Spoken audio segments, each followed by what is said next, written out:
À cette seconde même, la lumière venue de l'aube des temps frappe les miroirs dorés du télescope spatial James Webb et fait voler en éclats ce chiffre unique gravé dans chaque modèle de l'histoire cosmique.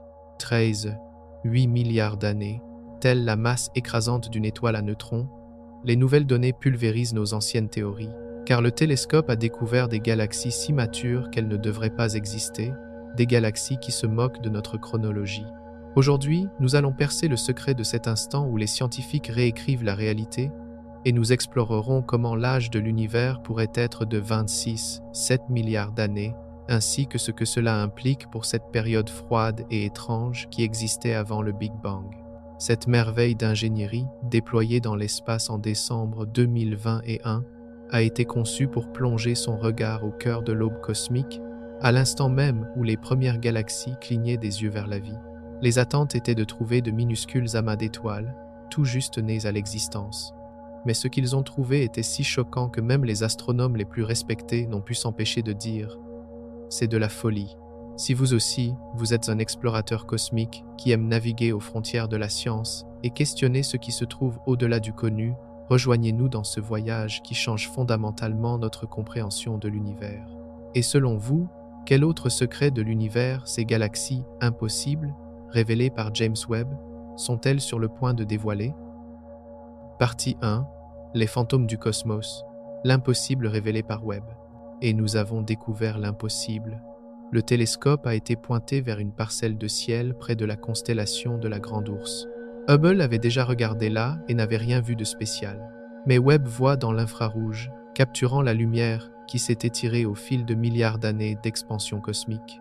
Quelques jours seulement après la publication des premières images en champ profond, les chercheurs ont remarqué que quelque chose n'allait pas. 6 points rouges vifs sont apparus dans les données. À première vue, ils ressemblaient à des quasars lointains, ou peu, être à de la poussière. Puis l'équipe a mesuré leur décalage vers le rouge, cette signature distinctive qui indique la distance parcourue par la lumière. Les chiffres se sont révélés impossibles. Ces objets existaient seulement 500 à 700 millions d'années après le commencement de l'univers. Partie 2. Les sprinters de l'aube cosmique, la course des galaxies non nées. Voici pourquoi cela a tout bouleversé. Cette découverte fut un choc, un coup inattendu et sismique porté aux fondations mêmes de notre compréhension cosmologique. Car la réalité observée présentait un paysage en totale contradiction avec les cadres théoriques que nous avions méticuleusement bâtis pendant des décennies. Selon nos modèles, les premières galaxies qui ont émergé dans cette aube primitive et sombre de l'univers devaient être petites. Dans la jeunesse de l'univers, seulement quelques centaines de millions d'années après le Big Bang, la matière n'avait tout simplement pas eu assez de temps pour s'assembler en structure à grande échelle. Le processus qui devait dominer à cette époque était ce que nous appelons la fusion hiérarchique, un processus de construction cosmique lent et patient. Selon ce modèle, les halos de matière noire plus petits devaient d'abord se condenser sous leur propre gravité, puis le gaz d'hydrogène et d'hélium piégé dans ces puits gravitationnels devait se refroidir lentement pour allumer les premières étoiles. Ces amas d'étoiles, c'est-à-dire les proto-galaxies, n'auraient pas pu être d'immenses métropoles galactiques, mais tout au plus de modestes villages cosmiques. Nous prévoyons des systèmes nains, contenant peu, être 100 millions d'étoiles, s'assemblant lentement sous la main patiente de la gravité. Ces premières structures, au fil des milliards d'années d'évolution de l'univers, auraient formé les grandes galaxies d'aujourd'hui à travers d'innombrables fusions et absorptions, tout comme de petits ruisseaux se rejoignent pour former un fleuve immense. Notre attente était d'assister à des débuts modestes sur cette première page de l'histoire cosmique. Cependant, les données envoyées par le télescope spatial James Webb depuis les profondeurs de l'espace ont fait voler en éclats ce tableau calme et prévisible. Les 6 objets lointains analysés n'étaient pas les faibles lueurs attendues de l'aube cosmique. Au contraire, c'étaient des galaxies massives et matures qui défiaient la jeunesse de l'univers. Chacun de ces 6 objets contenait des dizaines de milliards d'étoiles. Ce chiffre était bien au-delà des limites supérieures prévues par nos modèles théoriques. Alors que nous attendions des galaxies naines de quelques centaines de millions d'étoiles, nous nous trouvions face à des monstres abritant 10, 20, voire 50 milliards d'étoiles. La différence d'échelle était aussi écrasante que celle entre un village et une métropole, et cette situation nous a amenés à remettre en question tout ce que nous savions sur la vitesse de formation des galaxies. Ce n'était pas seulement une anomalie isolée, l'existence non pas d'une, mais de 6 galaxies, impossibles, indiquait que ce n'était pas une déviation statistique, mais plutôt qu'il pourrait y avoir une lacune ou une erreur fondamentale dans notre compréhension de l'évolution de l'univers primitif. Ce qui a encore aggravé la situation, c'est que certaines de ces galaxies massives semblaient aussi grandes en masse et en luminosité que notre Voie lactée moderne, dont la construction a pris plus de 13 milliards d'années. Notre propre galaxie, la Voie lactée, est une galaxie mature qui a atteint sa structure en spirale majestueuse d'aujourd'hui grâce à l'absorption d'innombrables galaxies plus petites, à des processus de formation d'étoiles s'étendant sur des milliards d'années et à l'accumulation lente de nuages de gaz. Son histoire de formation est un processus d'accumulation long et ardu qui s'étend sur presque toute la durée de vie de l'univers. Maintenant, nous étions confrontés à la question de savoir comment un équivalent de la Voie lactée de l'époque pouvait exister alors que l'univers n'était encore qu'un bébé, âgé de seulement 500 à 700 millions d'années. C'était comme trouver un gratte-ciel achevé sur un terrain où il n'y avait même pas eu le temps de poser les fondations. Comment la matière première nécessaire, gaz et matière noire, avait-elle pu s'assembler si rapidement et se transformer en une usine à étoiles aussi efficace? Cela nécessitait une efficacité et une vitesse incroyables que notre connaissance actuelle de la physique et de la cosmologie ne pouvait expliquer.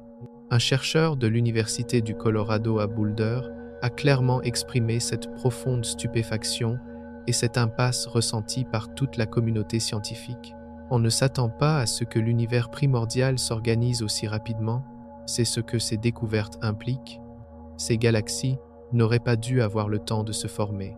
Cette phrase simple mais puissante résumait parfaitement le défi colossal auquel le paradigme actuel était confronté. L'horloge cosmique ne permettait pas l'existence de ces géants, mais ils étaient là, nous fixant comme des faits froids et immuables. Partie 3.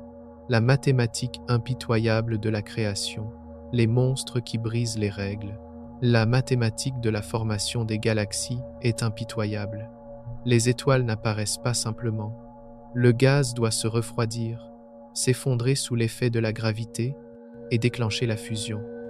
Cela prend du temps, beaucoup de temps. Notre Voie lactée donne naissance à peu, être 2 nouvelles étoiles par an. Pour que ces anciennes galaxies atteignent les tailles observées en seulement 700 millions d'années, elles auraient dû créer des centaines d'étoiles chaque année pendant des centaines de millions d'années. Même alors, les chiffres tiennent à peine la route. Ajoutez un autre problème. L'univers primitif était dépourvu d'éléments lourds. Les premières étoiles étaient constituées d'hydrogène et d'hélium pur. La matière plus lourde qui facilite la formation de grandes galaxies n'était pas encore disponible. Ces objets avaient en quelque sorte contourné toutes les règles. D'autres données ont rendu les choses encore plus étranges. Certaines de ces premières galaxies semblaient plus petites en taille, bien qu'elles contiennent plus de masse que leurs voisines plus grandes. C'était à l'envers. Dans l'évolution cosmique, plus de masse s'accumule dans des systèmes plus grands au fil du temps. Celles-ci se comportaient comme des géants comprimés, tassant une masse de niveau Voie lactée dans des structures d'une fraction de sa taille. La densité semblait impossible. Une autre équipe a trouvé ce qu'ils ont appelé des monstres rouges, 3 galaxies ultramassives existant dans le premier milliard d'années, qui formaient des étoiles avec une efficacité terrifiante. La cosmologie standard suggère que seulement 20% du gaz disponible se transforme en étoiles. Ces anciens géants semblaient en convertir beaucoup plus, comme si l'univers primitif jouait avec des règles physiques différentes. Partie 4. La fissure dans le temps, quand l'une des 2 voies est fausse. Cette découverte a déclenché ce que les scientifiques ont appelé le problème des galaxies primitives impossibles, considéré comme l'une des énigmes les plus troublantes de la cosmologie. Ce qui aurait pu être considéré au départ comme une anomalie isolée a rapidement montré des signes qu'il pourrait s'agir non pas d'une exception, mais d'une règle. Car ce n'était pas un seul objet étrange et inattendu. Les yeux infrarouges perçants du télescope spatial James Webb ont continué à les trouver en regardant dans les profondeurs de l'univers. Un, puis un autre, et encore un autre, Très vite, des dizaines de galaxies massives et étonnamment matures ont été cataloguées, existant à une époque où notre compréhension actuelle de la chronologie cosmique disait qu'elles ne devraient pas exister, c'est-à-dire seulement quelques centaines de millions d'années après le Big Bang. Les caractéristiques de ces corps célestes étaient en contradiction flagrante avec les modèles standards de formation des galaxies.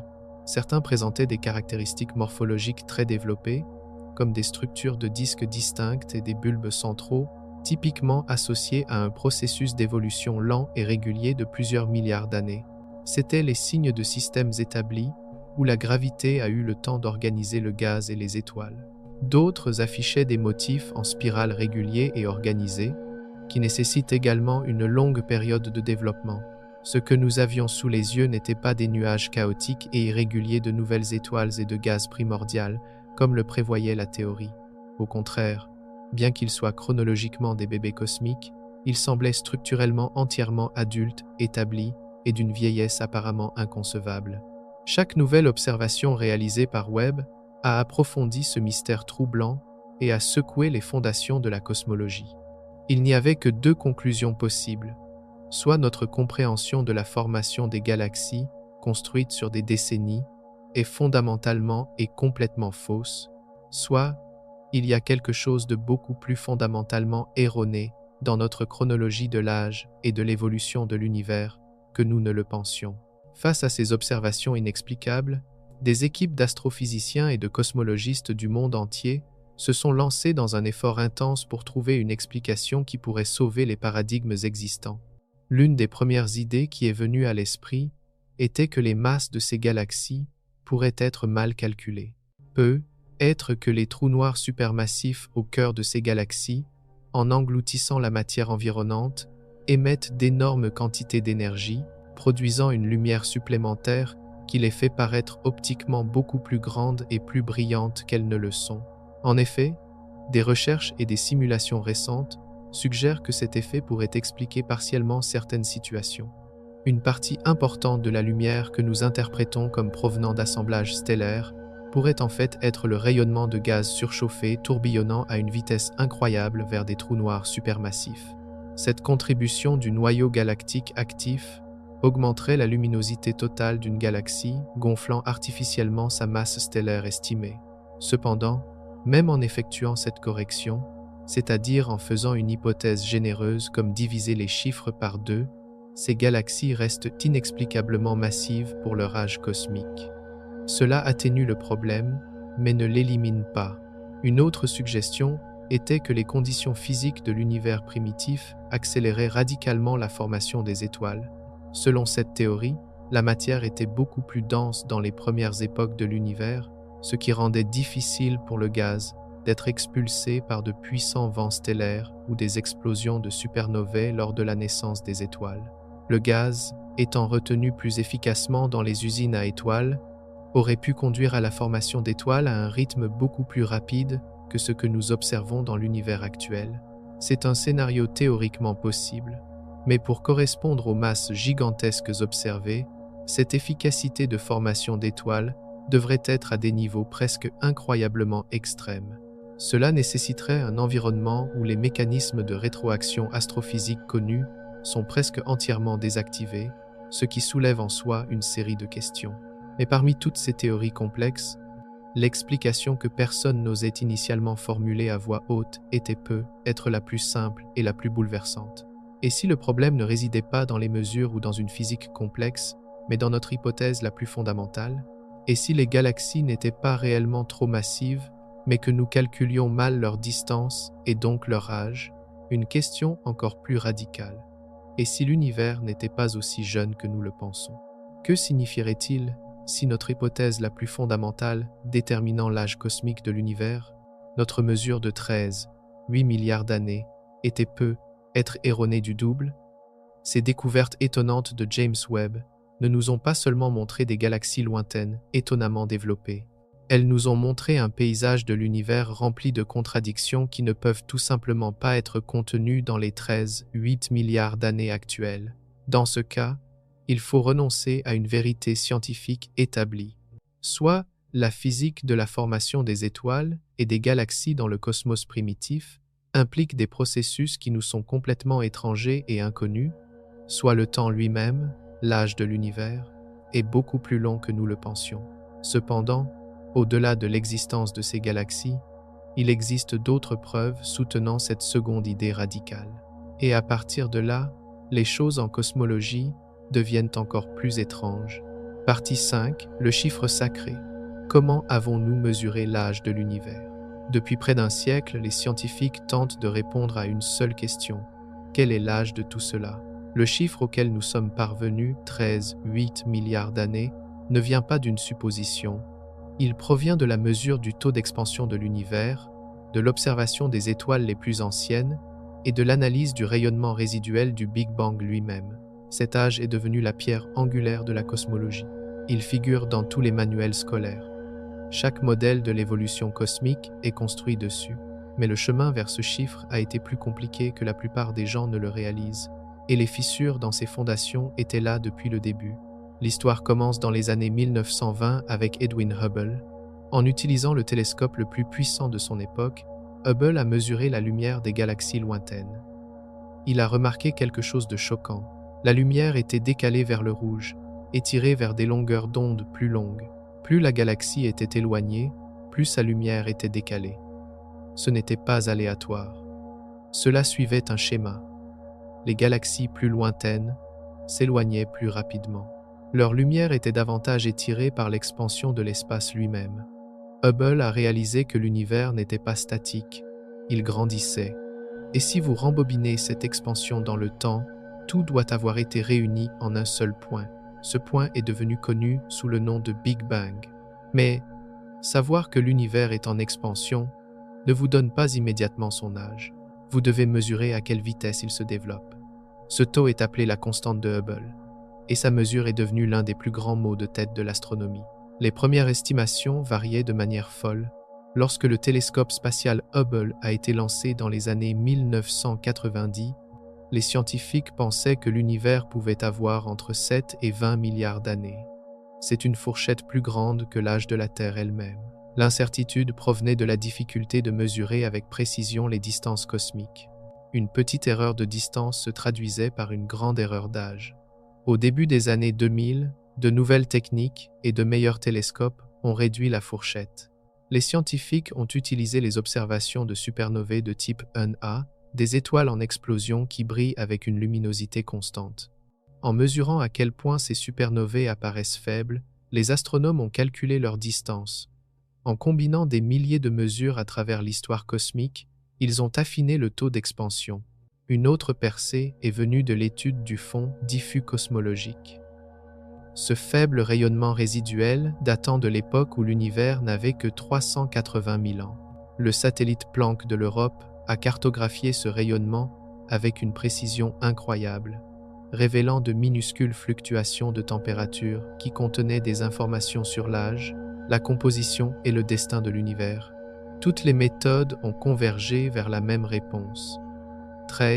797 milliards d'années, plus ou moins 23 millions d'années. C'est une incertitude de moins de 1%. La cosmologie semblait avoir enfin fixé son chiffre le plus important. Le modèle lambda CDM, notre image standard de l'évolution cosmique, intégrait cet âge. Il expliquait comment la matière s'est agglomérée en galaxies, comment le fond diffus cosmologique s'est formé, comment les éléments légers ont été créés dans les premières minutes du Big Bang. Tout s'inscrivait dans une histoire élégante. L'univers a commencé dans un état chaud et dense. Il s'est étendu et a refroidi. Des étoiles se sont formées, des galaxies ont grandi, et nous voici 13,8 milliards d'années plus tard. Mais même alors que ce consensus se formait, des observations troublantes s'accumulaient. Certaines mesures de la constante de Hubble utilisant des galaxies proches suggéraient un taux d'expansion plus rapide que celui prédit par le fond diffus cosmologique. Une expansion plus rapide signifie que moins de temps s'est écoulé, ce qui implique un univers plus jeune. Certaines estimations ramenaient l'âge à 11,4 milliards d'années. D'autres le poussaient à 12,7 milliards. C'est devenu connu sous le nom de tension de Hubble, un désaccord croissant entre différentes méthodes de mesure qui refusaient de disparaître. Ce n'est pas une erreur, c'est une incohérence réelle qui suggère que quelque chose manque dans notre modèle. Ensuite, il y a les étoiles. Les amas globulaires de notre propre galaxie, la Voie lactée, contiennent certaines des étoiles les plus anciennes qui existent. Ces amas se sont formés très tôt, avant que la galaxie ne soit entièrement formée. En étudiant la luminosité, la température et la composition chimique de leurs étoiles, les astronomes peuvent estimer leur âge. La plupart des étoiles d'amas se révèlent avoir environ 12 à 13 milliards d'années, raisonnable compte tenu de l'âge de l'univers. Mais quelques étoiles repoussent les limites de manière inconfortable. Elles semblent être aussi vieilles, voire plus vieilles, que l'univers dans lequel elles vivent, ce qui devrait être impossible. Un objet ne peut pas exister avant le contenant qu'il abrite. Le cas le plus célèbre est une étoile surnommée Mathusalem, cataloguée sous le nom de HD 14283. Elle se trouve à seulement 200 années-lumière, assez proche pour être étudiée en détail. Cette étoile a présenté un cauchemar mathématique. Sa faible teneur en métaux indique son âge extrême. En termes astronomiques, les métaux désignent tout élément plus lourd que l'hydrogène et l'hélium. L'univers primitif n'en avait presque pas. Il devait être créé à l'intérieur des étoiles et dispersé par les supernovae. Les étoiles à faible métallicité se sont formées très tôt, avant que beaucoup de métaux ne soient disponibles. La teneur en métaux de Mathusalem est 250 fois inférieure à celle de notre système solaire. Le mot ancien ne suffit pas à la décrire. Les mesures de l'âge de Mathusalem n'arrêtaient pas de donner des résultats étranges. Les premières estimations la plaçaient à 6 milliards d'années. Des affinements ultérieurs utilisant les données du télescope spatial Hubble l'ont ramené à 14, 5 milliards d'années, plus ou moins 800 millions d'années. Malgré l'incertitude, l'âge le plus probable de l'étoile dépassait l'âge calculé de l'univers. Les astronomes ont rassuré le public en disant que les marges d'erreur se chevauchaient. Donc, techniquement, il n'y avait pas de contradiction. Mais tout le monde était mal à l'aise avec le fait que l'estimation centrale continuait de sortir plus vieille que le temps cosmique. Des modèles plus récents ont ajusté l'âge de l'étoile à la baisse, entre 12 et 14 milliards d'années. Le paradoxe semblait résolu, mais il ne l'était pas vraiment. Il était simplement caché dans les fourchettes d'incertitude. Ce n'étaient pas des problèmes isolés, c'étaient les symptômes de quelque chose de plus profond. L'âge de 8 milliards d'années fonctionnait mathématiquement. Il satisfaisait les équations de la relativité générale et correspondait à la plupart des observations du fond diffus cosmologique. Mais il exigeait que l'univers soit incroyablement efficace pour former des structures. Les galaxies devaient s'assembler rapidement. Les étoiles devaient s'allumer tôt. Tout devait se dérouler selon un calendrier serré. Lorsque James Webb a regardé en arrière et a trouvé des galaxies matures et des structures massives déjà en place à l'aube cosmique, le calendrier s'est brisé. Il n'y avait pas assez de temps. L'univers fonctionnait en avance sur le calendrier que nous lui avions donné. Peut-être que le calendrier lui-même était faux. Plus James Webb regardait profondément dans le passé cosmique, plus l'univers devenait impossible. Après que les 6 premières galaxies massives ont choqué les astronomes, le télescope a continué à en trouver d'autres. Des dizaines de structures matures, rouges et brillantes, existant dans le premier milliard d'années. Certaines n'apparaissaient que comme des taches de lumière, mais leurs propriétés révélaient des âges et des masses difficiles à expliquer. Ce n'étaient pas des anomalies, elles étaient partout. L'univers primitif était rempli de galaxies pleinement développées, alors que la cosmologie standard disait qu'il devrait y avoir de petits systèmes bleus, de jeunes bébés commençant tout juste leur vie. Une équipe analysant les données de Webb de la Cosmic Evolution Early Release Science Survey a catalogué plus de 250 jeunes galaxies existant entre 800 millions et 5 milliards d'années après le Big Bang. La plupart étaient des systèmes turbulents et grumeleux, correspondant aux attentes. Mais une fraction significative montrait des caractéristiques de structures organisées, de disques en rotation, de bulbes centraux qui prennent des milliards d'années à se développer par le biais d'interactions gravitationnelles et de fusion. Trouver une ou deux galaxies précoces aurait pu être expliqué comme une coïncidence statistique. En trouver des centaines suggérait un problème systématique dans les modèles. Les chiffres ne dépassaient pas seulement de peu les prédictions, ils les anéantissaient. La théorie standard suggère que la matière, dans l'univers primitif, s'est lentement assemblée. D'abord, des halos de matière noire se sont formés. des échafaudages gravitationnels invisibles. La matière normale est tombée dans ces halos, s'est refroidie et s'est finalement condensée en étoiles. Le processus était graduel. De petites structures ont fusionné avec de plus grandes sur des milliards d'années. Notre Voie lactée s'est formée à partir d'innombrables fusions de galaxies plus petites. Il a fallu 10 milliards d'années pour que sa forme en spirale et sa structure de disque organisé se développent. Webb montrait des galaxies avec des caractéristiques similaires alors que l'univers avait moins d'1 milliard d'années. Elles avaient un dixième du temps, mais semblaient tout aussi matures. Une découverte particulièrement troublante concernait 3 galaxies, surnommées les monstres rouges, trouvées par une équipe internationale dirigée par des chercheurs de l'Université de Genève. Ces systèmes existaient dans le premier milliard d'années, mais semblaient aussi massifs que notre Voie lactée moderne. Chacun contenait des centaines de milliards d'étoiles.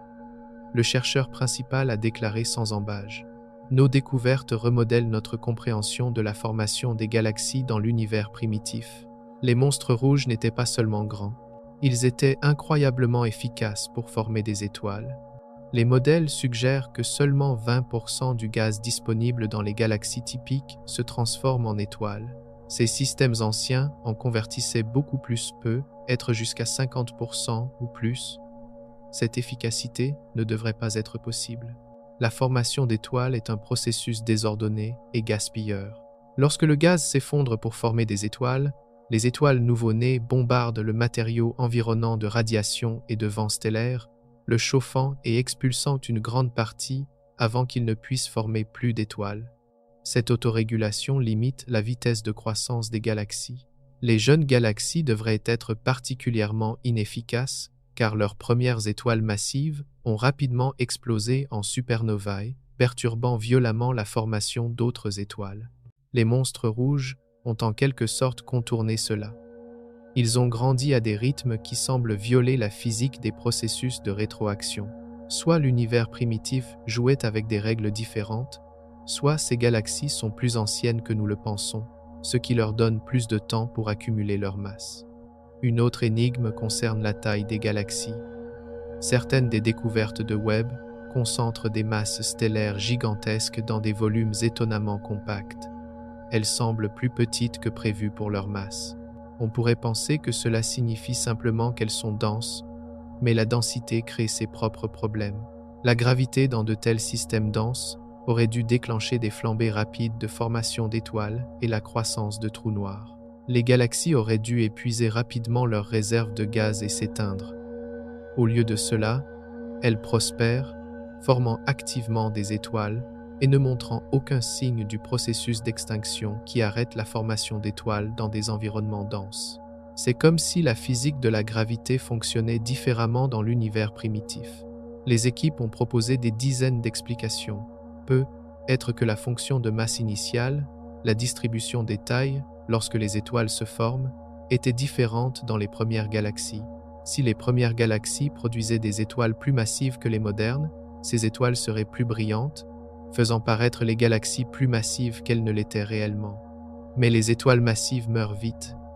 Elles explosent en quelques millions d'années. Les galaxies observées par Webb existaient depuis des centaines de millions d'années. La population d'étoiles massives se serait renouvelée de nombreuses fois. La luminosité aurait dû s'estomper. Mais elle ne l'a pas fait. Une autre idée suggérait que les trous noirs supermassifs au centre des galaxies contribuaient à une quantité importante de lumière. Le gaz tourbillonnant vers les trous noirs brillerait intensément, ajoutant à l'illumination totale. Des observations récentes soutiennent cela dans certains cas, mais pas dans tous. La plupart des galaxies primitives massives ne montrent aucun signe d'alimentation active de trous noirs. L'explication la plus simple est restée la plus troublante. Ces galaxies ne sont pas trop massives pour leur âge. Elles ont exactement la bonne taille pour la durée pendant laquelle elles ont existé. Mais cette durée n'est pas de 700 millions d'années. C'est beaucoup plus long. Si l'univers a le double de l'âge que nous pensons, ces galaxies avaient plus d'1 milliard d'années pour se former, au lieu d'un demi-milliard. Soudain, l'impossible devient juste difficile. La pression du calendrier s'allège. Les taux de formation d'étoiles n'ont pas besoin d'être absurdement élevés. L'efficacité n'a pas besoin de violer la physique. Les galaxies avaient simplement plus de temps. Cette prise de conscience s'est propagée dans la communauté astronomique comme un feu qui couve. Les articles ont commencé à adoucir leur langage. Au lieu de déclarer les galaxies impossibles, les chercheurs les ont décrites comme difficiles ou inattendues.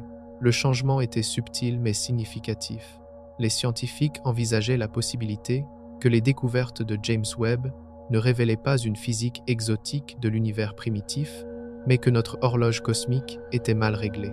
Chaque observation qui semblait enfreindre les règles prenait soudainement un sens si l'on doublait le temps disponible. L'univers n'enfreignait pas la physique, il enfreignait nos hypothèses sur son âge. Et si ces hypothèses étaient fausses, alors tout ce qui était construit dessus, y compris ce que nous pensions être le début, devait être réexaminé. Partie 6. L'étoile Mathusalem, un voisin plus âgé que l'univers. À 200 années-lumière de la Terre, dans la constellation de la Balance, flotte une étoile qui ne devrait pas exister. Elle est cataloguée sous le nom de HD 14 1283. Les astronomes l'appellent Mathusalem, d'après la figure biblique qui aurait vécu 969 ans. Mais l'âge de cette étoile fait passer cet ancien patriarche pour un bébé. Selon les mesures auxquelles vous vous fiez, Mathusalem a entre 12 et 14, 5 milliards d'années. L'univers, selon nos meilleurs calculs, a 13, 8 milliards d'années. Faites le calcul. Le paradoxe vous saute aux yeux. Comment une étoile peut-elle être plus vieille que l'univers qui la contient?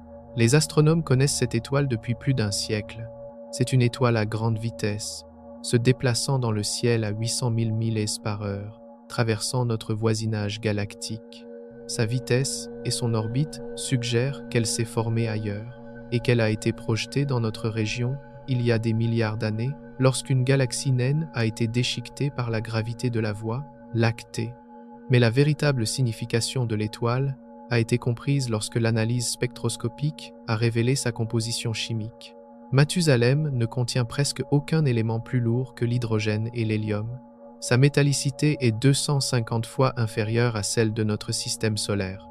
Ce n'est pas seulement ancien. C'est primitif.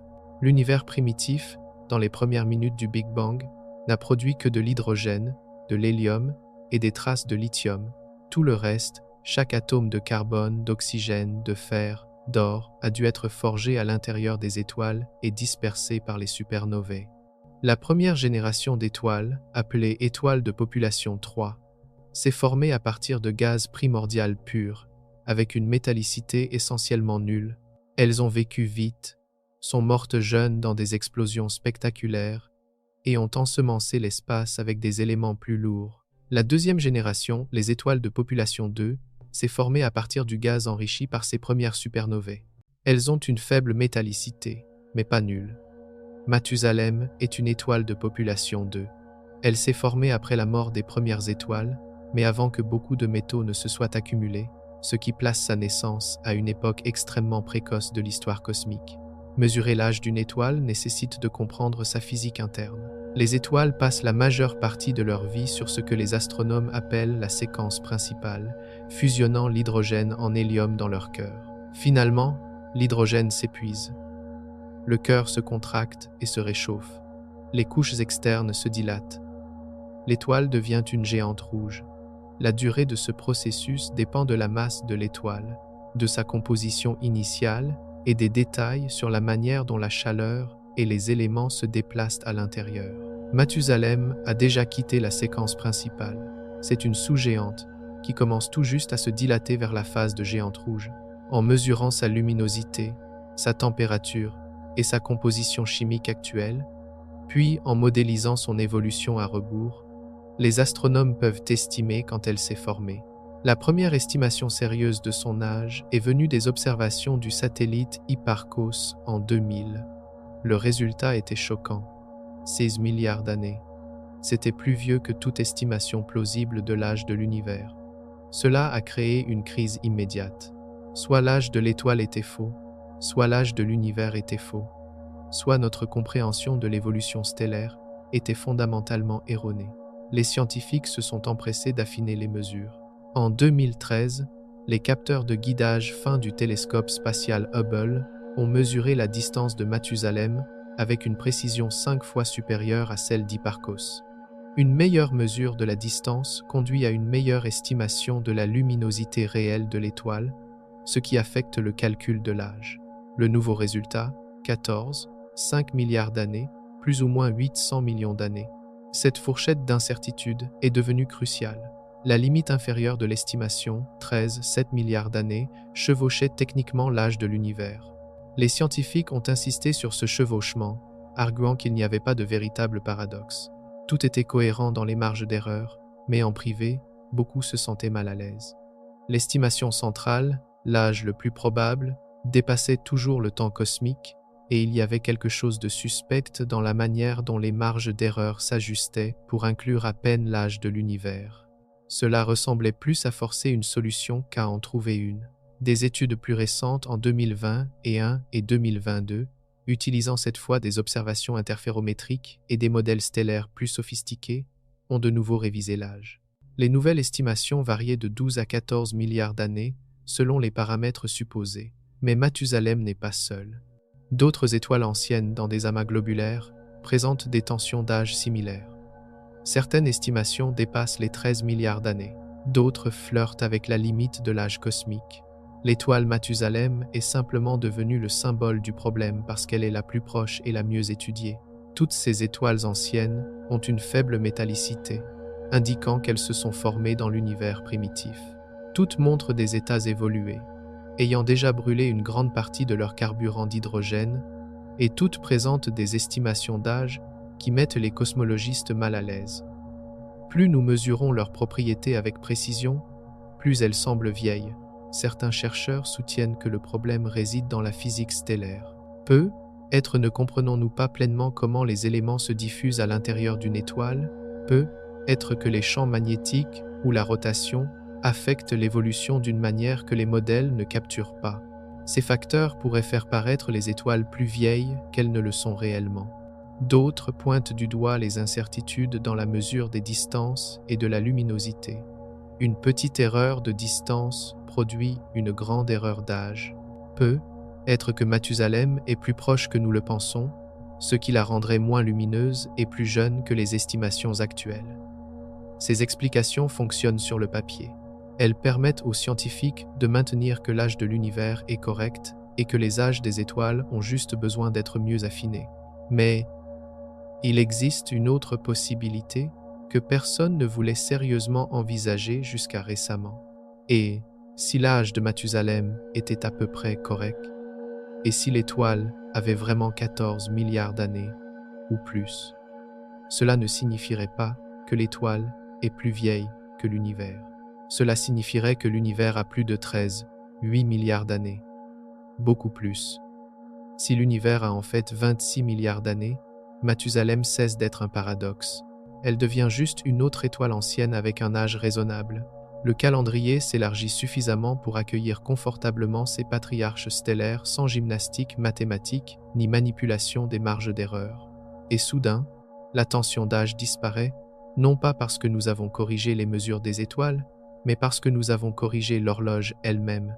Partie 7. Le double du temps. Un nouveau départ pour le cosmos. En juillet 2023, un physicien de l'Université d'Ottawa a publié un article qui avait le potentiel de secouer fondamentalement la cosmologie moderne et de réécrire notre compréhension de l'univers. Ce scientifique, le professeur invité Rajendra Gupta, a proposé quelque chose d'extrêmement radical et non conventionnel. Selon lui, l'âge universellement accepté de l'univers de 13, 8 milliards d'années était une illusion. En réalité, l'univers avait 26, 7 milliards d'années, soit près du double de la durée acceptée par le modèle actuel. Ce modèle audacieux de Gupta n'est pas né de spéculations infondées ou aléatoires. Au contraire, il était le produit d'un effort pour résoudre de nombreux problèmes profonds qui tourmentent les scientifiques depuis des années, et que le modèle cosmologique standard a du mal à expliquer. Ces problèmes incluaient les galaxies primitives impossibles, observées par le télescope spatial James Webb, qui n'avait pas assez de temps pour exister, des étoiles comme Mathusalem dont l'âge calculé était supérieur à celui de l'univers lui-même, et la tension chronique entre les différentes méthodes de mesure du taux d'expansion de l'univers. Dans son travail méticuleux, Gupta a montré que tous ces problèmes déroutants et contradictoires disparaissaient avec une simplicité surprenante si l'on permettait à l'univers d'être 2 fois plus vieux. L'essence théorique du travail de Gupta repose sur sa combinaison ingénieuse de 2 idées anciennes et discréditées que la cosmologie dominante avait abandonnées depuis longtemps. La première de ces idées est la théorie de la lumière fatiguée, proposée en 1929 par l'astronome suisse Fritz Zwicky. Zwicky avait suggéré que les photons, en voyageant sur les immenses distances cosmiques de milliards d'années-lumière, perdaient progressivement de l'énergie au cours de ce voyage. En d'autres termes, la lumière se fatigue en cours de route. Cette perte d'énergie hypothétique provoquerait le décalage vers le rouge que nous observons, c'est-à-dire l'étirement des longueurs d'onde de la lumière vers des longueurs d'onde plus longues, et n'aurait pas besoin d'un mécanisme comme l'expansion de l'espace lui-même pour l'expliquer. Pendant des décennies, la théorie de la lumière fatiguée était en sérieuse compétition avec le modèle d'univers en expansion du Big Bang. Cependant, les mesures de luminosité des supernovae lointaines et les analyses détaillées du fond diffus cosmologique n'ont pas donné de résultats cohérents avec les prédictions de la théorie de la lumière fatiguée. Les preuves soutenant le modèle d'univers en expansion, la théorie de Zwicky a été rejetée et est devenue une simple note de bas de page historique mentionnée uniquement pour montrer ce qui n'a pas fonctionné. Gupta a ravivé cette idée de lumière fatiguée considérée comme morte, mais avec une modification importante. Au lieu de l'utiliser comme une explication unique, il l'a combinée avec le modèle standard d'univers en expansion. Dans son cadre, le décalage vers le rouge que nous observons est en fait un phénomène hybride, c'est-à-dire qu'une partie du décalage vers le rouge est due à l'expansion cosmique, comme le prédit le modèle du Big Bang. Le reste est dû au fait que les photons perdent de l'énergie avec le temps, comme l'a proposé Zwicky. Ce double mécanisme change complètement la façon dont nous interprétons la lumière qui nous parvient des galaxies les plus lointaines. Les corps célestes que nous considérions jusqu'à présent comme extrêmement lointains et donc extrêmement jeunes pourraient, selon ce nouveau modèle, être en fait un peu plus proches et beaucoup plus vieux que nous le pensions. La composante de lumière fatiguée fait que la lumière de ces objets semble beaucoup plus décalée vers le rouge que ce qui serait dû uniquement à l'expansion de l'espace. Dans ce cas, l'univers primitif cesse soudainement d'être aussi jeune que nous l'avions calculé. La deuxième idée radicale que Gupta a incorporée dans son modèle venait de Paul Dirac, l'un des pères fondateurs de la mécanique quantique. Dirac, en 1937, a suggéré que les constantes fondamentales de la nature, contrairement à leur nom, pourraient ne pas être constantes et pourraient changer avec le temps. Ces valeurs, connues sous le nom de constantes de couplage, déterminent comment les particules fondamentales interagissent les unes avec les autres et règlent la force des forces fondamentales de la nature. Si ces constantes ont évolué au cours de l'histoire cosmique, la physique de l'univers primitif pourrait avoir été très différente de la physique d'aujourd'hui. Gupta a repris cette idée et a ajouté à son modèle l'hypothèse que les constantes de couplage régissant spécifiquement les interactions entre la lumière et les particules de matière ont évolué. En permettant à ces constantes de changer avec le temps, il a réussi à étendre considérablement la chronologie de la formation des galaxies sans violer les observations et les lois physiques actuelles. Lorsque Gupta a combiné la théorie de la lumière fatiguée avec l'idée de constante de couplage évolutive et a testé les résultats mathématiques de ce modèle hybride sur les données existantes de supernovae et du fond diffus cosmologique, un résultat remarquable a émergé. Bien que le modèle ne soit pas encore parfait, il s'est avéré suffisamment en accord avec les données pour mériter d'être pris au sérieux. Mais plus important encore, il a résolu des problèmes de longue date. Les galaxies primitives impossibles, trouvées par le télescope James Webb, n'étaient plus impossibles. Avec un laps de temps de 7 milliards d'années au lieu de 13, 8 milliards, ces galaxies avaient bien plus d'1 milliard d'années pour former leurs étoiles, grandir et construire les masses observées. La pression intense du calendrier dans l'univers primitif a complètement disparu.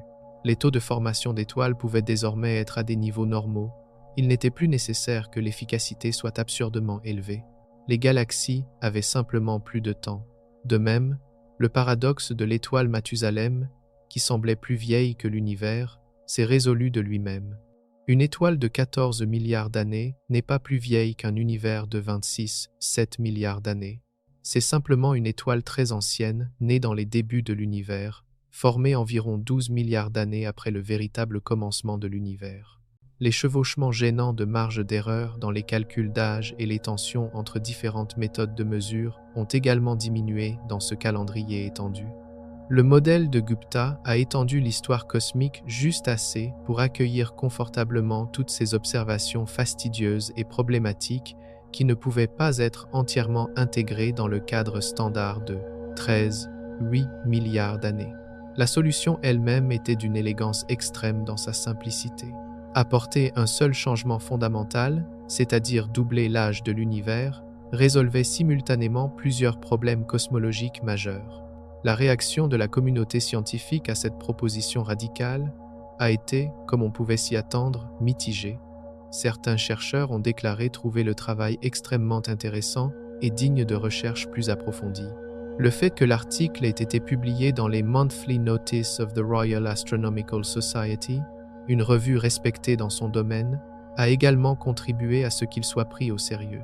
Cependant, d'autres scientifiques ont vivement critiqué le modèle.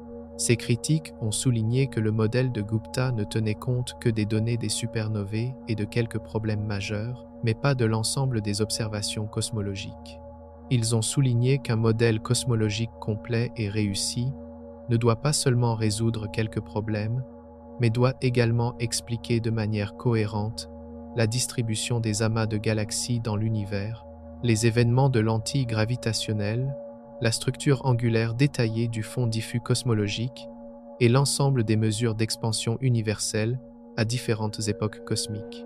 Les critiques ont soutenu que la théorie de la lumière fatiguée, même sous forme hybride, ne pouvait pas satisfaire simultanément autant de contraintes diverses. De même, bien que l'idée de constante de couplage évolutive soit théoriquement intéressante, elle manquait de toute preuve indépendante que ces constantes changent réellement.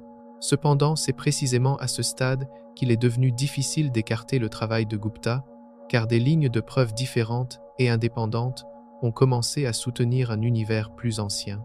En 2024, une autre équipe de recherche, utilisant une méthode complètement différente pour analyser les amas globulaires d'étoiles, a trouvé des preuves significatives que l'univers pourrait en effet être plus ancien que ce que les modèles standards indiquent. Ces chercheurs ont développé une technique basée sur des objets inhabituels connus sous le nom d'étoiles bleues vagabondes, qui semblent plus jeunes que leurs voisines et offrent donc un point de référence plus objectif pour déterminer l'âge de l'amas. Cette nouvelle méthode a révélé des âges cohérents avec un univers significativement plus ancien que 13,8 milliards d'années. La lente convergence de preuves provenant de multiples approches indépendantes a rendu impossible d'ignorer plus longtemps cette possibilité radicale. Gupta lui-même a utilisé un langage extrêmement prudent en présentant ses conclusions. Il ne prétend pas que son modèle est une certitude absolue. Au contraire, il le décrit comme un cadre qui aborde des problèmes spécifiques et concrets de la cosmologie actuelle et qui offre une solution potentielle digne d'une considération sérieuse. Dans ses interviews, il a constamment souligné que la science progresse en remettant en question les dogmes établis et en testant des idées alternatives. Le modèle standard lambda CDM actuel fonctionne merveilleusement bien pour d'innombrables observations, mais il est clairement en difficulté avec les nouvelles découvertes de James Webb et les problèmes liés à l'âge des vieilles étoiles. Plutôt que d'essayer de forcer ces observations aberrantes à s'adapter au modèle existant, peut-être que le modèle lui-même a besoin d'une révision radicale. Doubler l'âge de l'univers est sans aucun doute une étape radicale, mais la théorie du Big Bang elle-même était tout aussi radicale lorsqu'elle a été proposée pour la première fois. Les idées révolutionnaires semblent souvent absurdes et illogiques jusqu'à ce que les preuves forcent leur acceptation. Si Gupta a raison, les implications de cette situation vont bien au-delà de la simple correction de problèmes techniques. Si l'univers a réellement 26,7 milliards d'années, alors toute l'histoire de l'évolution cosmique doit être réécrite. Le vide connu sous le nom d'âge sombre, entre le Big Bang et l'émergence des premières étoiles et galaxies, s'allonge considérablement. Les premières galaxies ont beaucoup plus de temps pour grandir, fusionner et se transformer en les structures massives que nous voyons aujourd'hui. L'histoire de la formation de notre propre galaxie, la Voie lactée, est réécrite avec une chronologie plus longue et plus complexe. La vie sur Terre, apparue il y a environ 4 milliards d'années, n'occupe qu'une partie beaucoup plus petite, presque instantanée, de cette nouvelle et immense histoire cosmique. Et peut être le plus important, la question « Qu'y avait-il avant le Big Bang ?»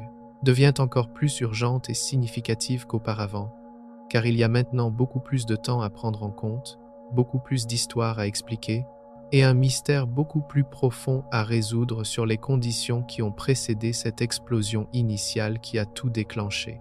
Partie 8. La lumière fatiguée, le murmure oublié de la cosmologie.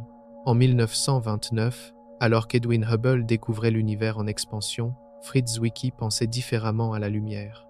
Zwicky, un astronome suisse travaillant en Californie, a remarqué les mêmes décalages galactiques vers le rouge qu'Hubble observait. Mais là où Hubble voyait un espace en expansion étirant la lumière vers des longueurs d'onde plus longues, Zwicky voyait autre chose. Et si la lumière se fatiguait simplement?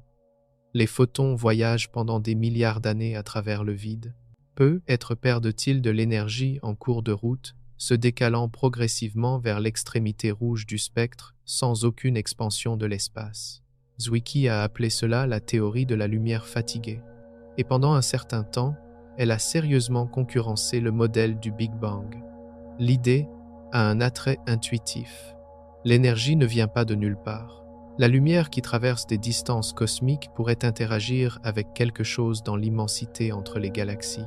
Peut être que des rencontres avec des particules de gaz intergalactiques ou des interactions gravitationnelles avec la matière sapent peu à peu l'énergie des photons.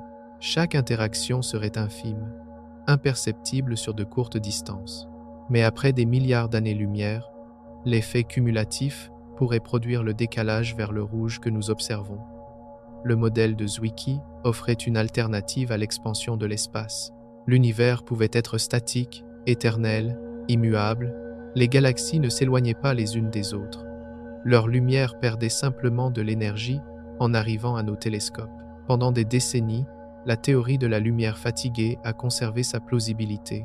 Einstein a d'abord favorisé un univers statique et a trouvé la lumière fatiguée conceptuellement attrayante. Certains astronomes l'ont préférée aux implications étranges du Big Bang, qui suggéraient un moment de création quasi religieux, mais les observations ont lentement tué la théorie. En 1964, Arno Penzias et Robert Wilson ont découvert le fond diffus cosmologique.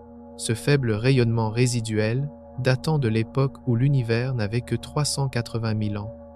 Cette rémanence du Big Bang avait exactement les propriétés prédites par les modèles d'expansion. La lumière fatiguée ne pouvait pas l'expliquer. Le coup de grâce est venu des observations de supernovae lointaines dans les années 1990. Les supernovae de type ENA explosent avec une luminosité constante, ce qui en fait des marqueurs de distance parfaits. Les astronomes ont remarqué que la lumière des supernovae lointaines n'était pas seulement plus rouge, mais qu'elle semblait également étirée dans le temps. Des explosions qui auraient dû durer des semaines semblaient durer des mois lorsqu'elles étaient vues à des distances extrêmes. Cet effet de dilatation du temps est prédit par l'expansion de l'espace. Si l'espace se dilate pendant que la lumière nous parvient, les ondes lumineuses s'étirent et les horodatages sur ces ondes sont étalés. La théorie de la lumière fatiguée ne prédit pas de dilatation du temps, car les photons perdent simplement de l'énergie sans effet temporel. Les observations de supernovae correspondaient parfaitement aux prédictions de l'expansion. La théorie de la lumière fatiguée a été déclarée morte. Les manuels de cosmologie l'ont reléguée à la section des curiosités historiques. Pourtant, l'intuition fondamentale de Zwicky, selon laquelle les photons pourraient perdre de l'énergie par des mécanismes autres que l'expansion de l'espace, n'a jamais complètement disparu. Quelques chercheurs ont continué à explorer ces variations. Et si la lumière fatiguée n'était pas fausse, mais incomplète? Et si l'expansion et la perte d'énergie se produisaient toutes les deux? La percée de Gupta en 2023 a été de réaliser qu'un modèle hybride pouvait fonctionner. En permettant au décalage vers le rouge d'avoir deux composantes, l'une due à l'expansion et l'autre aux effets de la lumière fatiguée, il a pu réinterpréter les observations pour allonger les chronologies cosmiques sans contredire les données clés. Le calcul fonctionne ainsi. La cosmologie standard interprète tout le décalage vers le rouge comme une expansion. Une galaxie avec un facteur de décalage vers le rouge de 6 existait lorsque l'univers avait un septième de sa taille actuelle. Cela la place très tôt et très loin. Mais si la moitié de ce décalage vers le rouge provient de la lumière fatiguée, alors la galaxie n'est pas si loin ni si précoce. Elle est un peu plus proche et plus ancienne. L'effet se cumule sur les distances cosmiques. Pour les objets proches, la différence est négligeable. Pour les objets les plus lointains que Webb peut voir, la différence devient énorme. Les galaxies que nous pensions s'être formées 500 millions d'années après le Big Bang pourraient en fait s'être formées 1 milliard, voire 2 milliards d'années plus tard. Le temps supplémentaire résout le problème de la maturité. Les critiques ont immédiatement attaqué le modèle hybride. Ils ont souligné que la lumière fatiguée prédit des modèles de luminosité de surface différents pour les galaxies que l'espace en expansion. Les observations soutiennent l'expansion. Ils ont noté que l'uniformité et le spectre du fond diffus cosmologique sont magnifiquement expliqués par l'expansion, mais pas par les mécanismes de la lumière fatiguée. Ce ne sont pas des problèmes mineurs. Ce sont les tests fondamentaux qui ont tué la théorie à l'origine. La réponse de Gupta est que son modèle n'est pas de la pure lumière fatiguée. C'est une petite contribution de lumière fatiguée combinée à l'expansion. La composante d'expansion gère la plupart des observations, normalement. La composante de lumière fatiguée ajoute simplement une correction qui modifie les interprétations de la distance et de l'âge. Que cela fonctionne ou non dépendra de calculs détaillés et d'observations futures. Certains chercheurs qui avaient initialement rejeté l'article de Gupta ont commencé à reconsidérer après que Webb a continué à trouver des galaxies problématiques. Si l'alternative est d'accepter que la physique de l'univers primitif était radicalement différente, peut être que reconsidérer la lumière fatiguée n'est pas si fou. La science a une histoire de résurrection d'anciennes idées lorsque de nouvelles données l'exigent. La dérive des continents a été tournée en dérision pendant des décennies avant de devenir la tectonique des plaques, le fondement de la géologie. Les atomes étaient autrefois considérés comme absurdes. Les trous noirs semblaient être des fantaisies mathématiques. La lumière fatiguée pourrait suivre une trajectoire similaire, passant d'une théorie rejetée à une composante utile d'un meilleur modèle. La question plus profonde est de savoir ce qui, le cas échéant, cause physiquement les effets de la lumière fatiguée. Zwicky n'a jamais fourni de mécanisme satisfaisant. Les photons ne perdent pas simplement de l'énergie spontanément. Quelque chose doit en être la cause. Les propositions modernes incluent des interactions avec les fluctuations du vide quantique, l'activité bouillonnante de paires de particules apparaissant et disparaissant dans l'espace vide. Peut être que les photons échangent de minuscules quantités d'énergie avec ces fluctuations sur des distances cosmiques. Une autre idée implique des interactions gravitationnelles avec la toile cosmique, la structure à grande échelle de la matière noire et des galaxies. Lorsque la lumière traverse des champs gravitationnels changeants, elle pourrait perdre de l'énergie par des mécanismes non entièrement capturés par la relativité générale. Aucun de ces mécanismes n'est prouvé. Ce sont des tentatives spéculatives pour rendre la lumière fatiguée physiquement plausible. Mais c'est ainsi que la science progresse. Les observations viennent en premier. Les faits sont reconnus avant que les mécanismes ne soient compris. Nous avons observé l'expansion cosmique des décennies avant de comprendre l'énergie noire. Nous avons détecté les ondes gravitationnelles un siècle après qu'Einstein les ait prédites. Si les effets de la lumière fatiguée sont réels, le mécanisme sera finalement trouvé. La clé pour l'instant est de déterminer si les observations exigent réellement une composante de lumière fatiguée ou si elles peuvent être expliquées par la physique conventionnelle avec une chronologie de 13,8 milliards d'années. Les observations continues de James Webb aideront à trancher. Chaque nouvelle galaxie impossible incline un peu plus la balance vers la nécessité d'une histoire cosmique plus longue. Partie 9. Le secret des monstres rouges. Un problème de temps ou de physique. Et nous avons découvert l'impossible. Lorsque le télescope Webb a été pointé vers une zone proche de la constellation de la Grande Ourse, sa vision infrarouge a capturé la lumière étirée par des milliards d'années d'expansion cosmique. Lorsque les décalages vers le rouge des 6 points rouges vifs apparus dans les données ont été mesurés, les chiffres se sont révélés impossibles. Ces objets existaient seulement 500 à 700 millions d'années après le commencement de l'univers. Cette découverte a tout bouleversé car, selon nos modèles, les premières galaxies auraient dû être de petits systèmes nains contenant peu, être 100 millions d'étoiles. Pourtant, chacun de ces 6 objets abritait des dizaines de milliards d'étoiles. Certains semblaient aussi grands que notre Voie lactée moderne, dont la construction a pris 13 milliards d'années. Comme l'a noté un chercheur, ces galaxies n'auraient pas dû avoir le temps de se former. La mathématique de la formation des galaxies est impitoyable. La formation des étoiles prend beaucoup de temps.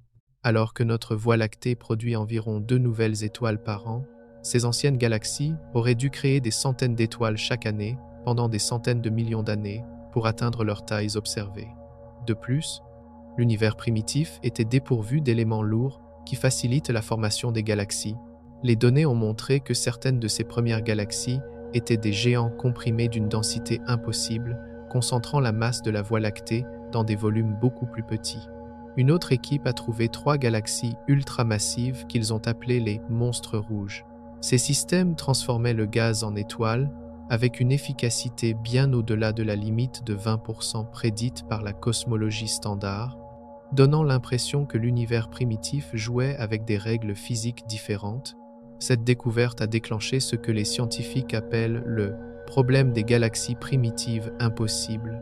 Webb a continué à trouver des dizaines de galaxies massives et matures qui n'auraient pas dû exister selon la chronologie cosmique, certaines présentant des caractéristiques comme des structures de disques et des motifs en spirale organisés qui nécessitent des milliards d'années d'évolution. Ce n'étaient pas des nuages chaotiques d'étoiles naissantes, mais des systèmes d'apparence adulte bien que cosmiquement jeunes. Chaque nouvelle observation a approfondi le mystère et n'a laissé que 2 possibilités. Soit notre compréhension de la formation des galaxies est complètement fausse, soit il y a un problème fondamental dans notre chronologie. Parmi les tentatives d'explication, il y avait des idées comme la lumière supplémentaire des trous noirs supermassifs faisant paraître les galaxies plus grandes qu'elles ne le sont, ou les étoiles se formant plus rapidement en raison de la densité de l'univers. Mais même ces théories ne pouvaient pas expliquer entièrement les chiffres. L'explication la plus simple était la plus radicale. Et si les galaxies n'étaient pas trop grandes? Et si l'univers n'était pas trop jeune? Et si notre hypothèse d'un âge cosmique de 13,8 milliards d'années était fausse? Les découvertes de Webb nous ont montré un univers qui ne rentre pas dans ce laps de temps. Depuis près d'un siècle, les scientifiques tentent de mesurer l'âge de l'univers. Le chiffre de 13,8 milliards d'années auquel nous sommes parvenus provient de multiples méthodes, comme la mesure du taux d'expansion de l'univers, l'observation des étoiles les plus anciennes et l'analyse du rayonnement résiduel du Big Bang, le fond diffus cosmologique FDC. Le processus, qui a commencé avec la découverte par Edwin Hubble de l'expansion de l'univers dans les années 1920, s'est poursuivi avec la difficulté de mesurer la constante de Hubble qui détermine le taux d'expansion. Au début des années 2000, grâce aux supernovae de type ENA et à la cartographie du FDC par le satellite Planck de l'Europe avec une précision incroyable, l'âge semblait être fixé à 13,797 milliards d'années avec une incertitude de moins de 1%. Notre modèle cosmologique standard, connu sous le nom de lambda CDM, a été construit sur cet âge. Cependant, même alors que ce consensus se formait, des observations troublantes s'accumulaient, comme les mesures faites avec des galaxies proches, suggérant un taux d'expansion plus rapide que celui prédit par le FDC. Cette situation, connue sous le nom de tension de Hubble, indiquait que quelque chose manquait dans notre modèle. De plus, certaines étoiles anciennes de notre propre galaxie, en particulier Mathusalem, HD 14283, semblaient plus vieilles que l'univers lui-même. Cette étoile, située à seulement 200 années-lumière, indiquait une origine primitive avec sa très faible teneur en métaux, alors que les premières estimations d'âge donnaient un chiffre impossible de 16 milliards d'années. Des améliorations ultérieures ont ramené l'âge à 14,5 milliards d'années, plus ou moins 800 millions d'années. Bien que les marges d'erreur empêchent techniquement une contradiction, le fait que l'estimation d'âge la plus probable dépassait constamment l'âge cosmique était troublant.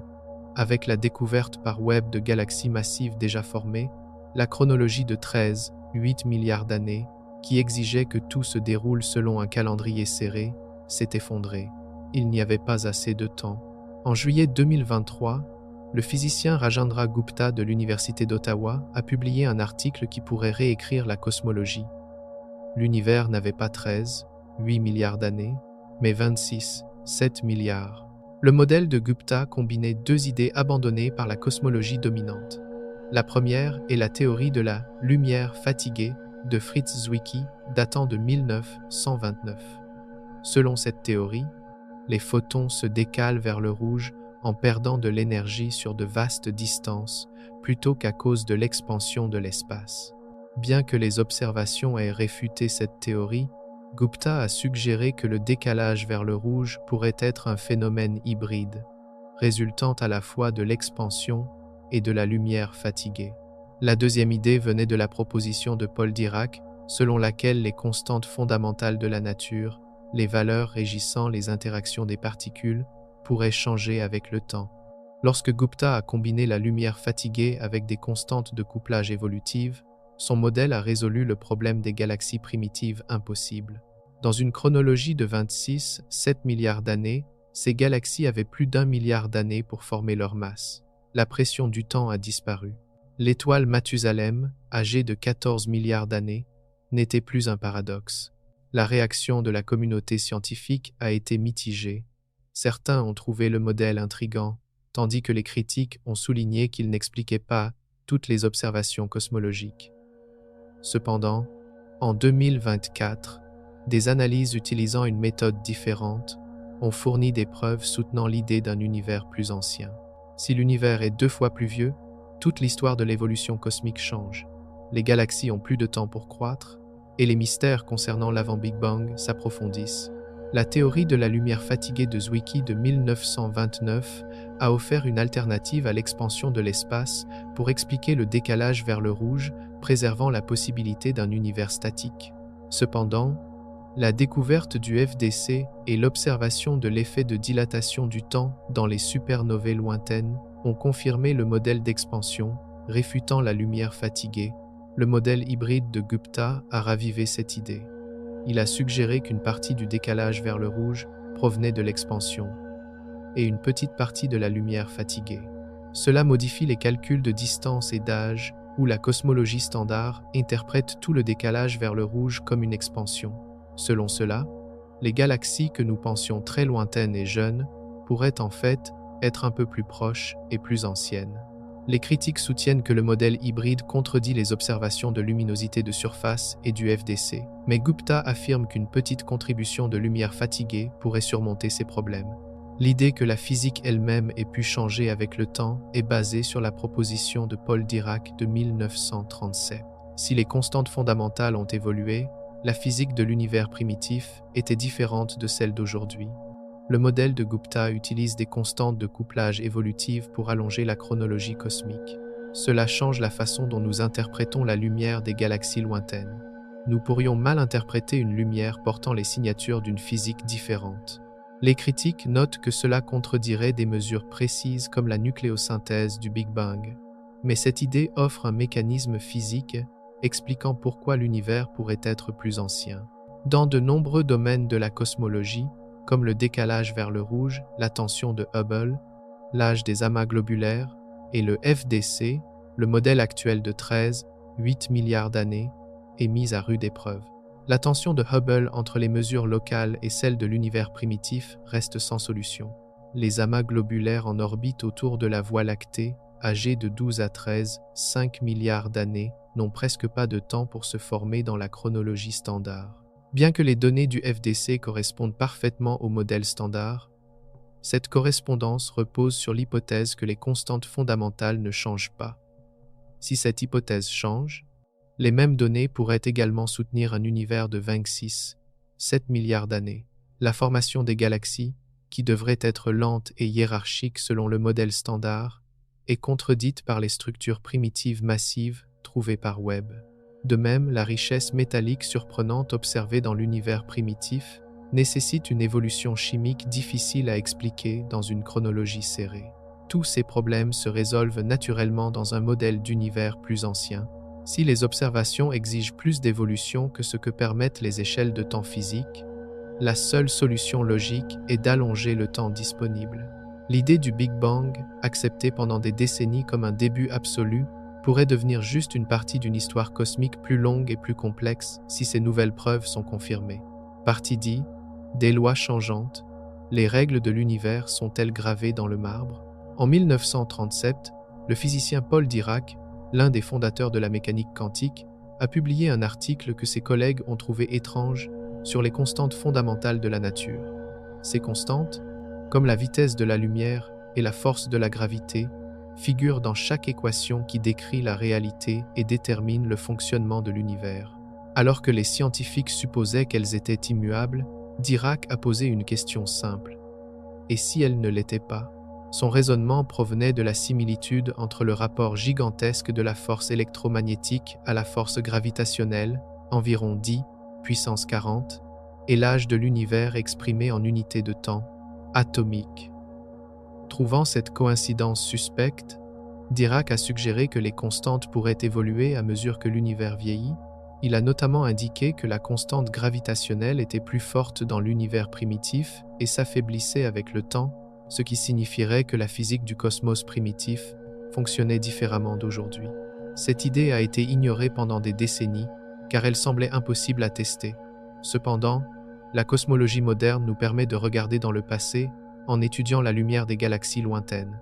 Les raies spectrales de cette ancienne lumière permettent de mesurer la valeur des constantes au moment où la lumière a été émise. Des recherches ont été menées pour voir si la constante de structure fine aurait pu changer. Certaines études ont prétendu détecter de petites variations, tandis que d'autres n'ont trouvé aucun changement. Les résultats ne sont pas concluants en raison des grandes marges d'erreur des mesures, mais la possibilité demeure. Si les constantes évoluaient, même légèrement, cela transformerait notre compréhension de la physique. Le modèle de Gupta inclut des constantes de couplage évolutives comme composantes fondamentales. Si ces constantes étaient différentes dans l'univers primitif, les photons se comporteraient différemment. La vitesse à laquelle les atomes absorbent et émettent de la lumière changerait. Cela affecterait notre interprétation des observations de galaxies lointaines. Nous pourrions mal interpréter une lumière portant les signatures d'une physique différente en supposant que les constantes n'ont pas changé. Mathématiquement, des changements dans les constantes de couplage affectent les taux d'interaction des particules, donc l'évolution stellaire et la nucléosynthèse. Gupta montre qu'en permettant à certaines constantes d'évoluer, il peut allonger la chronologie cosmique. Les critiques, cependant, soulignent que cela crée de nouveaux problèmes. Si la force électromagnétique a changé, les réactions de fusion dans le passé auraient fonctionné différemment. Cela affecterait l'abondance des éléments légers formés lors du Big Bang. Or, les mesures actuelles sont en parfait accord avec l'hypothèse de constantes stables. Le modèle de Gupta doit ajuster soigneusement l'évolution des constantes pour éviter ces incohérences. Bien que certaines approches de la physique fondamentale, comme la théorie des cordes, prédisent que les constantes peuvent changer, ces théories ne sont pas prouvées. Néanmoins, l'idée de constantes évolutives offre un mécanisme physique expliquant pourquoi l'univers pourrait être plus âgé que les modèles standards. En permettant à la physique d'évoluer, le modèle crée une flexibilité dans la chronologie. Des processus que nous pensons prendre un certain temps selon la physique d'aujourd'hui auraient pu prendre plus de temps dans le passé. Tester cela nécessite de mesurer avec précision les spectres de galaxies à des distances extrêmes avec des télescopes comme James Webb. Bien que les données commencent à arriver, il n'y a pas encore de preuves définitives, mais la recherche se poursuit. Dans les années 1920, Edwin Hubble a remarqué que les raies spectrales de la lumière des galaxies lointaines étaient décalées vers le rouge, et que ce décalage augmentait avec la distance de la galaxie. Cela signifiait que l'univers était en expansion. L'espace en expansion étire la longueur d'onde de la lumière qui y voyage. Le décalage vers le rouge, Z, est devenu la base pour mesurer les distances cosmiques et l'âge de l'univers. Un décalage vers le rouge élevé signifie une plus grande distance et une époque cosmique plus précoce. Cependant, la conversion du décalage vers le rouge en âge dépend de manière critique de la connaissance de la vitesse d'expansion de l'espace à différentes époques. Selon la cosmologie standard, le taux d'expansion est déterminé par l'équilibre des densités de matière, de rayonnement et d'énergie noire. Cela nous amène à conclure qu'une galaxie à un décalage vers le rouge de 10 existait environ 450 millions d'années après le Big Bang. Le modèle de Gupta conteste cette interprétation en suggérant qu'une partie du décalage vers le rouge ne provient pas de l'expansion de l'espace, mais de la perte d'énergie des photons, lumière fatiguée. Dans ce cas, une galaxie mesurée à z égale 10 pourrait en fait être plus proche et aurait eu plus de temps pour se former. Ce modèle hybride recalibre l'échelle des distances cosmiques et la chronologie. Si notre interprétation du décalage vers le rouge est fausse, chaque chronologie en cosmologie, des chronologies de formation des galaxies à la formation des premiers trous noirs, doit être révisée. Pour tester cela, des mesures indépendantes sont nécessaires.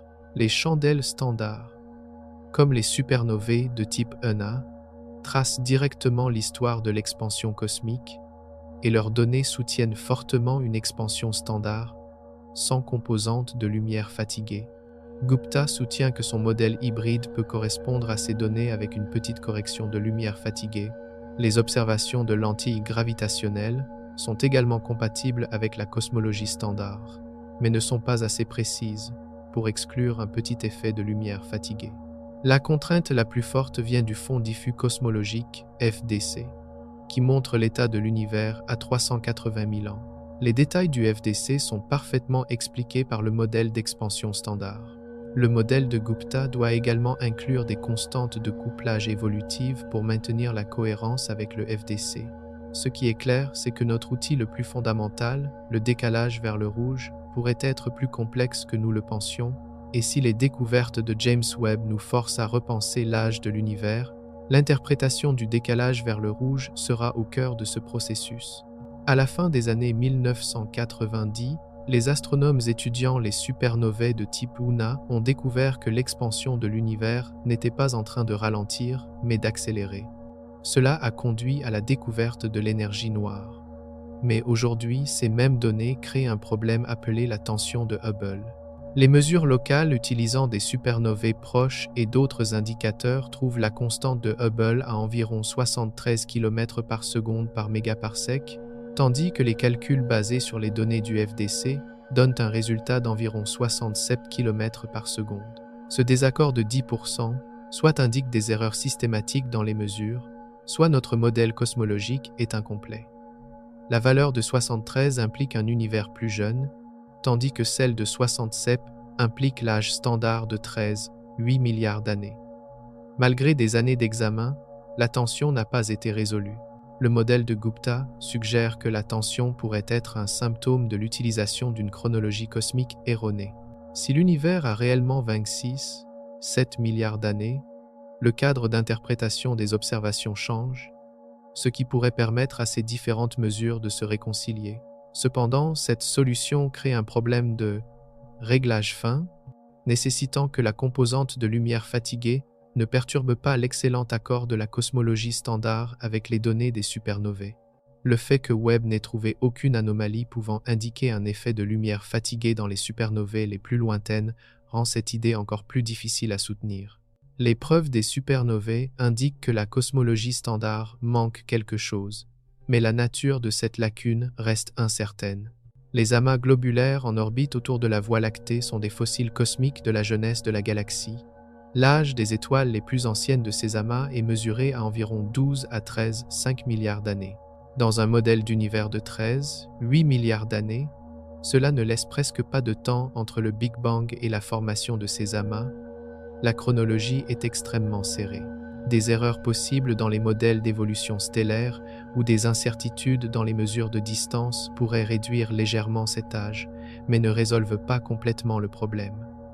En 2024, une nouvelle méthode de datation, utilisant des étoiles bleues vagabondes, a soutenu le travail de Gupta en suggérant que l'âge de ces amas est cohérent avec un univers significativement plus ancien que 8 milliards d'années. Le fait que les étoiles de notre propre galaxie fournissent cette preuve rend le problème encore plus sérieux. Si l'univers a 7 milliards d'années, des amas de 13 à 14 milliards d'années ne posent aucun problème. Ils se seraient formés environ à la moitié de l'histoire cosmique, laissant amplement de temps pour la formation des premières étoiles, l'enrichissement en métaux et la formation des amas. Le FDC, la plus ancienne lumière que nous puissions voir, émise 380 000 ans après le Big Bang, est fondamentale pour calculer l'âge de l'univers à 13,8 milliards d'années. Les données du satellite Planck montrent un accord parfait avec le modèle cosmologique standard, appelé lambda CDM. Cependant, ce calcul d'âge repose sur l'hypothèse que les lois de la physique et les constantes fondamentales n'ont pas changé avec le temps. Le modèle de Gupta conteste cette hypothèse en suggérant que les constantes de couplage étaient différentes lorsque le FDC s'est formé. Si c'est vrai, les mêmes données du FDC pourraient également être interprétées comme un univers de 26,7 milliards d'années avec des constantes évolutives. Les critiques soutiennent que de tels paramètres libres supplémentaires rendent le modèle infalsifiable.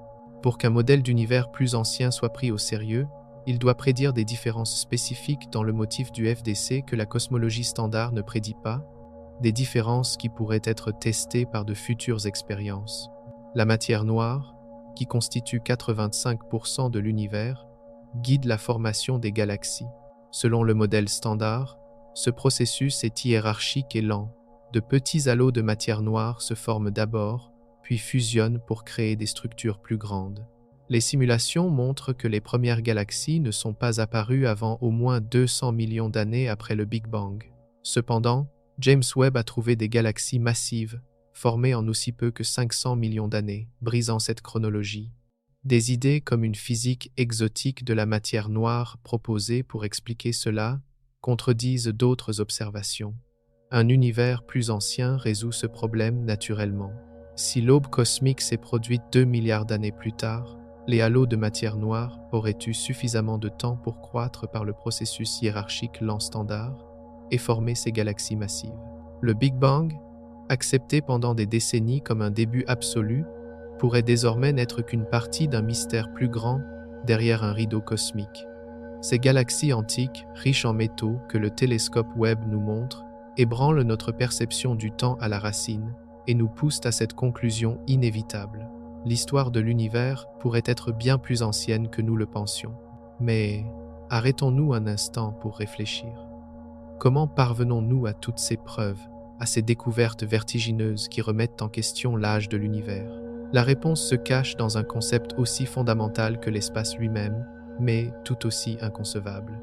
Dans cette règle cosmique que nous utilisons pour regarder dans les profondeurs du temps, et leurs données soutiennent fortement une expansion standard, sans composante de lumière fatiguée. Gupta soutient que son modèle hybride peut correspondre à ces données avec une petite correction de lumière fatiguée. Les observations de lentilles gravitationnelles sont également compatibles avec la cosmologie standard, mais ne sont pas assez précises pour exclure un petit effet de lumière fatiguée.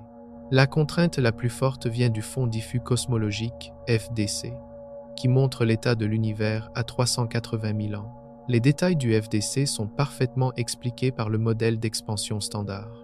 Le modèle de Gupta doit également inclure des constantes de couplage évolutives pour maintenir la cohérence avec le FDC. Ce qui est clair, c'est que notre outil le plus fondamental, le décalage vers le rouge, pourrait être plus complexe que nous le pensions, et si les découvertes de James Webb nous forcent à repenser l'âge de l'univers, l'interprétation du décalage vers le rouge sera au cœur de ce processus. À la fin des années 1990, les astronomes étudiant les supernovae de type Luna ont découvert que l'expansion de l'univers n'était pas en train de ralentir, mais d'accélérer. Cela a conduit à la découverte de l'énergie noire. Mais aujourd'hui, ces mêmes données créent un problème appelé la tension de Hubble. Les mesures locales utilisant des supernovae proches et d'autres indicateurs trouvent la constante de Hubble à environ 73 km par seconde par mégaparsec, tandis que les calculs basés sur les données du FDC donnent un résultat d'environ 67 km par seconde. Ce désaccord de 10% soit indique des erreurs systématiques dans les mesures, soit notre modèle cosmologique est incomplet. La valeur de 73 implique un univers plus jeune, tandis que celle de 67 implique l'âge standard de 13,8 milliards d'années. Malgré des années d'examen, la tension n'a pas été résolue. Le modèle de Gupta suggère que la tension pourrait être un symptôme de l'utilisation d'une chronologie cosmique erronée. Si l'univers a réellement 26,7 milliards d'années, le cadre d'interprétation des observations change, ce qui pourrait permettre à ces différentes mesures de se réconcilier. Cependant, cette solution crée un problème de réglage fin, nécessitant que la composante de lumière fatiguée ne perturbe pas l'excellent accord de la cosmologie standard avec les données des supernovae. Le fait que Webb n'ait trouvé aucune anomalie pouvant indiquer un effet de lumière fatiguée dans les supernovae les plus lointaines rend cette idée encore plus difficile à soutenir. Les preuves des supernovae indiquent que la cosmologie standard manque quelque chose, mais la nature de cette lacune reste incertaine. Les amas globulaires en orbite autour de la Voie lactée sont des fossiles cosmiques de la jeunesse de la galaxie. L'âge des étoiles les plus anciennes de ces amas est mesuré à environ 12 à 13,5 milliards d'années.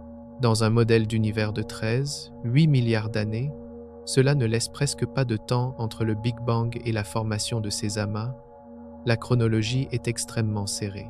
Des erreurs possibles dans les modèles d'évolution stellaire ou des incertitudes dans les mesures de distance pourraient réduire légèrement cet âge, mais ne résolvent pas complètement le problème.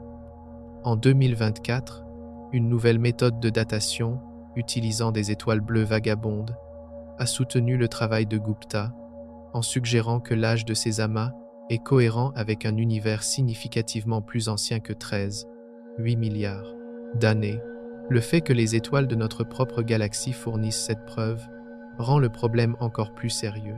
Si l'univers a 7 milliards d'années, des amas de 13 à 14 milliards d'années ne posent aucun problème.